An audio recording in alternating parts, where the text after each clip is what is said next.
Keep it going, boss. Thank you. There's still more to do. But the steps we've taken so far in reducing gun violence and saving lives are real. But we have to keep going. There's so much more we have to do. I believe the right to be safe is a civil right. So let's stop her right there. See, right now, she keeps trying to put everything into the civil right mode so that we can relinquish our fight to her, so that she can be the Democrat to turn the page on the civil rights shit and the remnants that are left over, like me. I'm one of them people who's affected by civil rights because that's the way I was raised. That's what I was taught. That's what I understood. And that's what I experienced. Racism. I experienced racism in almost every part of my life after I left Compton. And then I realized how much racism I experienced in Compton because I didn't even know I was being racially resented against by the quality of life and the opportunities that were available to me. So this lady here needs to stop and knock that shit off with the civil rights stuff. I don't know who in the Democratic Party is trying to eliminate our fight for anything at all except to accept our place that you guys have decided that we should be in. We ain't going for it. Hell no.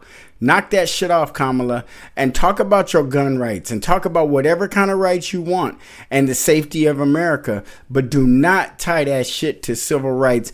And you know, when civil rights is being spoken after the release of the slaves, you're talking about our rights. You're talking about our expectation to be treated like the rest of the country, which we never have been. And you're ready to turn the page. By you standing in front of crowds and letting them openly know that if elected, you are ready to turn the page, and for any black person to vote for you, they are stupid. And any white person who wants the country to change is a fool, because you're ready to turn the page on our civil rights fight, but you're not ready to turn the page on racism. Attack racism. Turn the page on that. You ain't doing that, Kamala.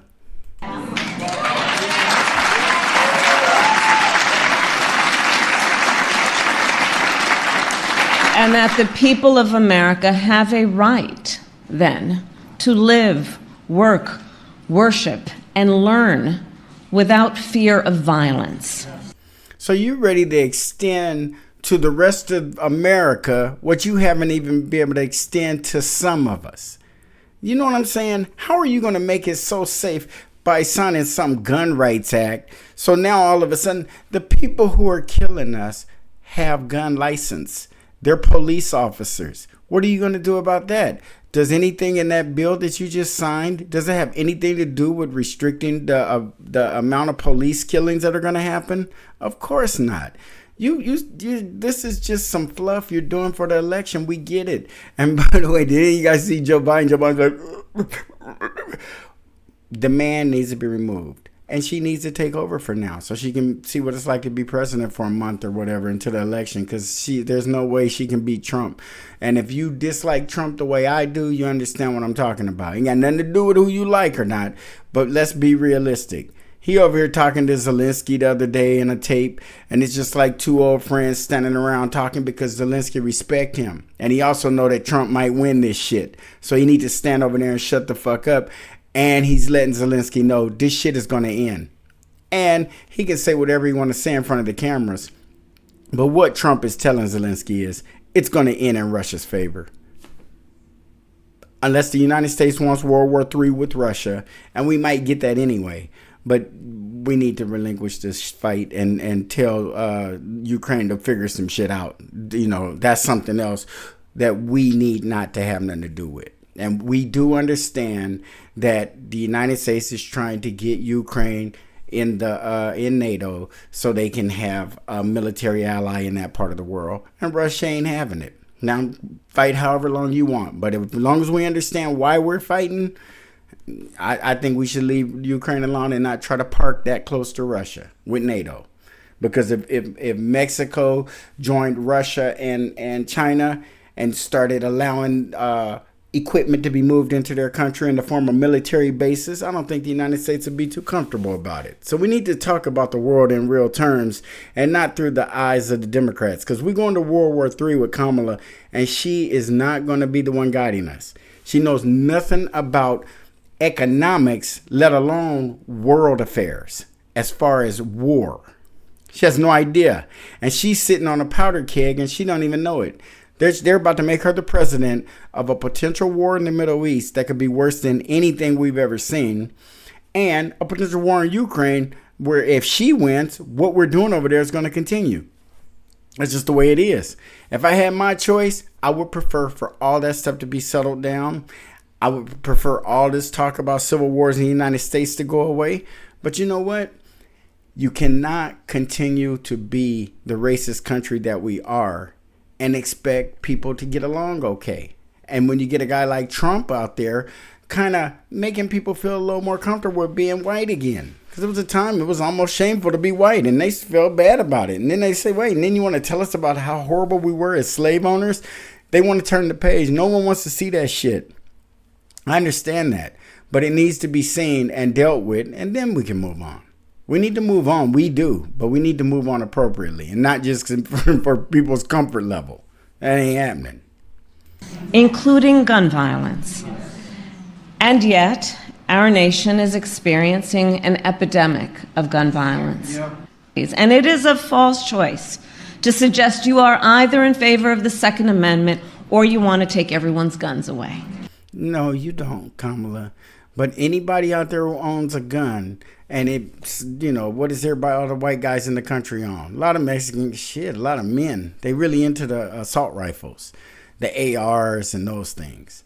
And they got them. A lot of them, probably some of them more than they should have legally. But how do you put the genie back in the bottle when you've allowed a country of racists and gun enthusiasts and normal law-abiding citizens to just have these guns, and then all of a sudden you want to sign something into law and take those back? Because that's where you're getting at. You're trying to let everybody know what's coming by saying, hey, it's not that you're either for the Second Amendment or against it. You're trying to get us ready for that middle ground that you're talking about. It's middle ground to you, but it might not be to everybody else. I don't own an AR-15, but I do respect the rights of people who do. And if they were allowed to buy them legally and then the country decides that they're going to take them back, you know, that's something the country's going to have to be ready for. And it might be handled at the ballot. She might not be voted in because I think anyone who owns a gun in this country and has any sense can tell that she is not the pro-gun one. And she keeps bringing it up. I wasn't even thinking about it. But every time she's speaking, like in a debate, or she always slips that gun violence in. And it's because she knows that her stance on gun control is not going to work out universally. And it'll lose her votes rather than gain them. And Tim Walz, hell, he's a gun enthusiast. And she's trying to say, I own a gun. And Tim Walz on it. Tim Walz is a hunter. Tim Walz is a gun enthusiast. But she ain't. She might have a gun, a 38 or a 9 or something in her house. But that's for home protection. I get it. But she is not a gun enthusiast. Well, I asked her when's the last time you fired that gun? Unless, as a prosecutor and top cop, you do go to the gun range. I could see that happening. That could happen. But you guys, let's not get Kamala with her black skin. You know, let's not get caught up in Kamala with her civil rights speech. That's all she's talking is a bunch of civil rights talk. And I've peeped it out a long time ago at the DNC and before that. All I hear is freedom and talk that remind me of Martin Luther King's speeches. And that's to disarm us. That's so we start following her and quit following our history. No, we're going to follow our history. And we are going back. Yes, we have to in order to make it right now. Because if we could keep pretending that the past never happened, then, just get over it. And then, no, it just doesn't work like that. Not with the racial wealth gap like we have in this country. Not all the policy and plans that you're talking about implementing are only going to help people who are already in a good place of privilege and access. You're going to make what they call it, an opportunity economy where there's no opportunity for everybody. So some people are going to really like you, but it's just not enough of them to vote you in office. And you're going to see that because your speech doesn't really speak directly to anybody. It's the Democratic plan, and they're going to take advantage of your black face and your femaleness and they're going to use that for as far as they can go to do things they can't do with other candidates. You're a unicorn to them, but it's not going to work because you got some flaws, and they're coming out. They're peeling that onion back, and we're getting to the end of September. So I would imagine by the first week of October, she'll be in full scandal. There'll be something going on that has her on her heels. She's already too nervous acting. Something's going to break, and you guys ain't going to like it. And if you're a Kamala supporter, you really ain't going to like it. I ain't even a Kamala supporter, and I don't like it because it brings an entire race of people into her bullshit, and we ain't got to be in there. She put us in that bullshit. If you black, you black. If you not, you not. Whatever you are, explain it. Tell everybody from the beginning what you are, and every time you get in front of a goddamn camera or microphone, say the same shit again and again. Don't ever change. Don't deviate. Don't be American Asian, because that's what the Democrats will do to your ass. They'll twist you into whatever group can identify with you. And right now they're trying to get you to find a way to identify with Mexicans. Now, and you're probably going to be wink, wink, nodding about all the family members and friends that may have come in through your open gate immigration policy, which ain't right. You can't do that. You are totally out of bounds with that. And we as black people have to hold you accountable because you are the one who everyone thinks is representing us, and you're not. You're not representing us any at all. You have no intention on representing us. I am in favor of the Second Amendment, and I believe we need to reinstate the assault weapons ban. That's the one right there. That shit that she just said will lose her the election. We got enough gun-toting Americans who ain't going for that shit.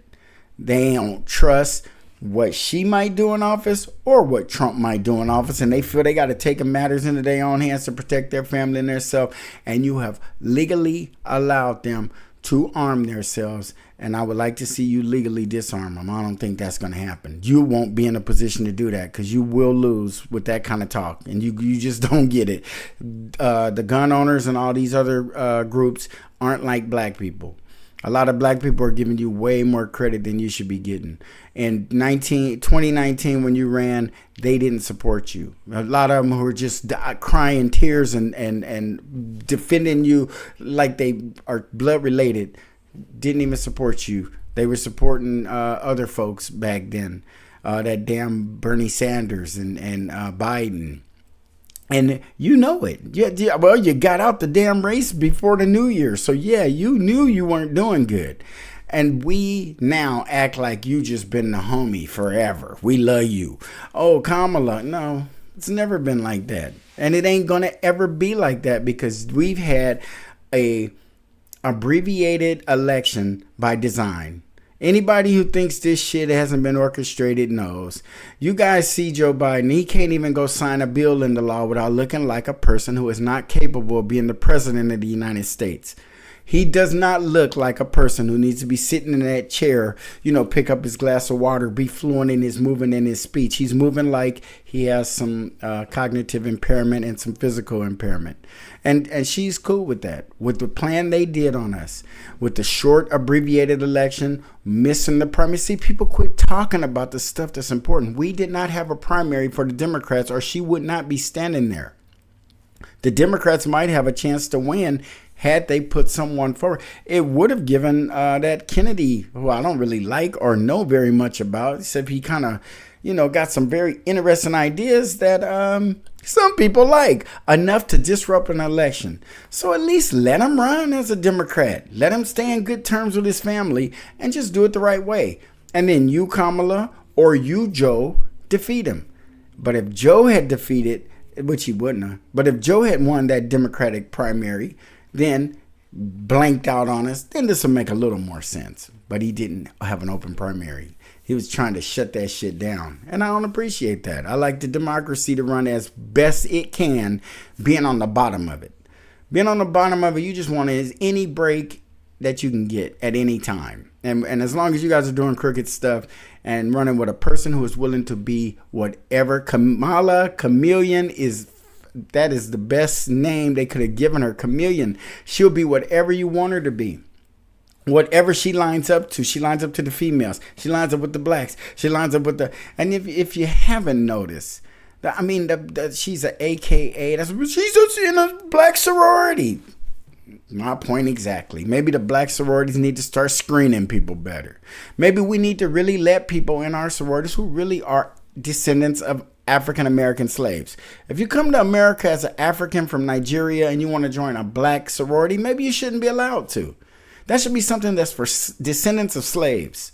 It should be we need to start getting our mind focused on who we are and fight and quit acting like we know who we are, but it's cool. No, it ain't cool. It ain't cool. That's that wealth gap. That's that whatever you got, they're holding you back. So if you think what you have is enough, more power to you, but you're holding you back. And it's intentional. And she is not on this team. She's on that team. I have the hardest time with my African-American friends, family members, and subscribers with that fact that she isn't for us. And it's so hard for people to accept that. And everything that comes out of her mouth is against us. She never voluntarily and openly talks about black people in a positive way. Ever. You ever hear just in the middle of a speech just say, am I black? Let us know. She even said in one of her interviews that she was going to go out and campaign and get the black man's vote and not just take it for granted. She said that. Crickets. She ain't been out campaigning for no black men. Any black men in here heard anything? Yeah, that's what I thought. Don't hold your breath.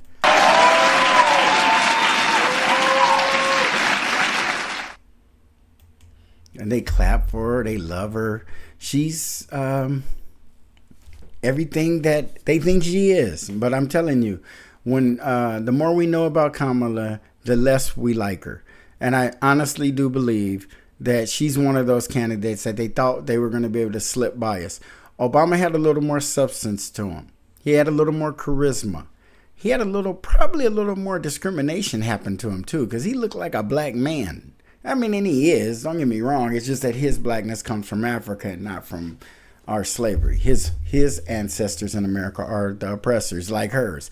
Is there something in there? I'm wondering about that shit now. I mean, do you really have, or is it a possibility? All white people ain't president. And all of them aren't. Every white person I met, I have white friends who I'm really close with, spend Christmases eating with, breaking bread.